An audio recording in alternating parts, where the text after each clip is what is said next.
ever wondered which tool is actually faster when creating a bootable USB, Rufus or Balena Etcher?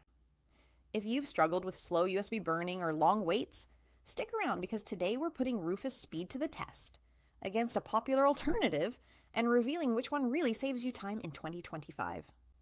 Rufus is widely praised for its blazing speed. Unlike many other tools, Rufus is lightweight, doesn't require installation, and works efficiently with large ISO files. In most tests, creating a bootable Windows or Linux USB drive with Rufus is significantly faster than Balena Etcher, especially on USB 3.0 drives.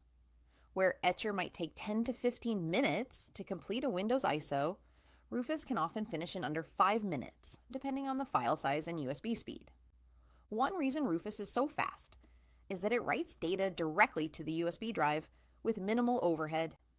It also offers advanced options like quick format and check device for bad blocks, which can optimize speed and ensure reliability. Balena Etcher, on the other hand, is simpler and more user-friendly, but that extra simplicity comes at the cost of speed. It's slower for larger ISOs and may use more system resources while flashing. Rufus also supports multiple file system types like FAT32, NTFS, and EXFAT, which can further optimize the writing speed depending on the target system. If speed is your priority, especially when creating multiple bootable drives, Rufus clearly has the edge. That's why it's a favorite among IT professionals, system admins, and tech enthusiasts who need efficiency. Of course, Balena Etcher isn't bad.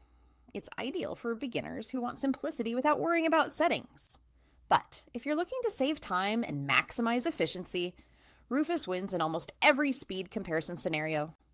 If you found this video useful, don't forget to like, subscribe, and hit the notification bell so you won't miss more tech comparisons and tutorials.